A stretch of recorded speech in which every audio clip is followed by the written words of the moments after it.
it's Isabel here at Black Forest Nursery, and now that we're getting into seed starting season, we're going to talk a little bit about the things that you need to get your seeds started indoors this winter and some of the really fun varieties and seed lines that we'll be carrying throughout the season. So to start, we're going to talk about some of the things that you would need to get your seeds started in the winter time. This is going to be your place to look for your seed starting supplies. The first thing that you'll really want to get is some kind of plant tray and a lid.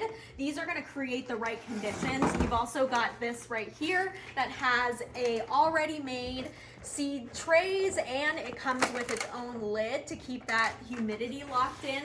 Or if you've already got some laying around, you can always buy them separately. That way you can just put your plants right into there. If you're looking for some different types of pots to use for your seed starting, we've got these little peat pellets as well as some of these different pots. These are going to be great biodegradable options. So in the spring, once you go to transition your plants outdoors for this season, you can actually just put these right into the soil and it'll biodegrade and work away as those plants grow. So you don't even have to worry about messing up that root system or accidentally damaging your plants as you transition them into the outdoors. Now the next thing you're going to need is a good soil mix. This Jiffy seed starting mix is the best way to go. It's going to ensure that your seeds are staying the right amount of wet but not getting overwatered, and it's going to just be that nice kind of fluffy soil that you want to start your seeds in.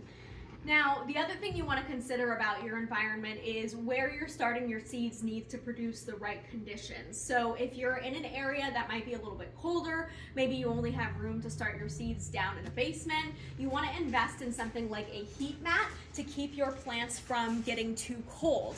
If your soil temperature is not warm enough, your seeds might not germinate, or it'll really extend that time that it takes a seed to germinate. So having a heat mat will help to keep that soil temperature up and make sure your plants have the best chance of starting.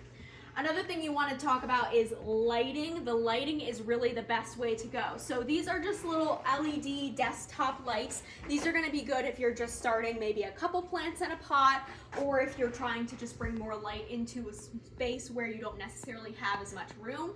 But big strip lighting is really the way to go for seed starting. You want to go with something that's full spectrum so that you're almost stimulating the amount of sunlight that your plants would get if they were outside in the sun year round. And then as you're growing your seeds underneath that light, you want to make sure that you're transitioning your plants in the right way to make sure that they're, one, not getting burnt by having too much light exposure, and two, not getting super leggy from stretching up because the light source is too far away from them.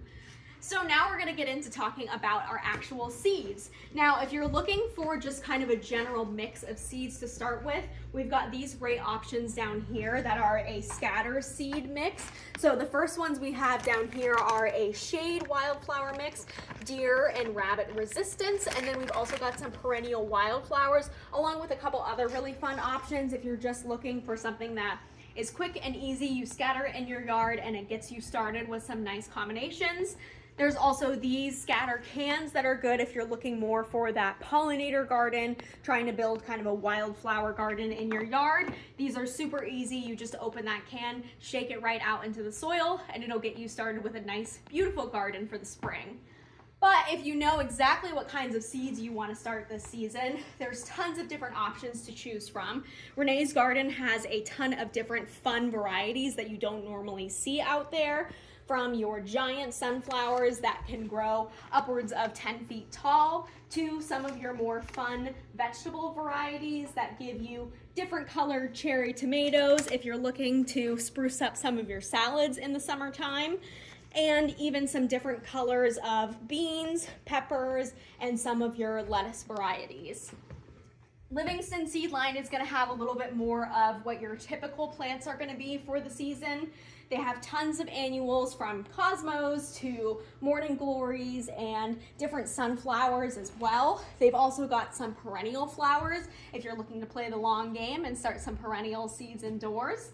And then there's tons of different herbs and veggies to choose from as well. Your basil, dill, chives, parsley, as well as your beans, carrots, tomatoes, watermelons, all that good stuff that you're gonna need to start a vegetable garden for the season. And if you're looking to transition to more of an organic garden, we've got this new line of seeds that we've started this season that is focused 100% on organic seeds. So all of these are going to be some of the more generic varieties that you typically see out there, as well as some other different fun types that aren't really as common to come by. And they've even got some flowers down here that are also edible that are organic as well. And another thing to think about this season, if you're leaning more into creating a sustainable garden, building up your own veggies and herbs, is converting your lawn into clover. So we've got these really fun seed kits that we just started getting in. These are going to be your clover seed kits. So if you want to transition your lawn into clover rather than like a typical turf grass, this will help you save a lot of money as far as watering, time with mowing, and it'll really benefit the pollinators for those clovers that are blooming throughout the season. So make sure you stop in at Black Forest Nursery this weekend. We'll be having our seed starting class at 10 a.m. and we'll be following that up with a dormant fruit tree pruning and spraying class at noon. So you'll have to stop in and see all the seeds that we have to offer for you and get more information about how to get your seeds started this winter.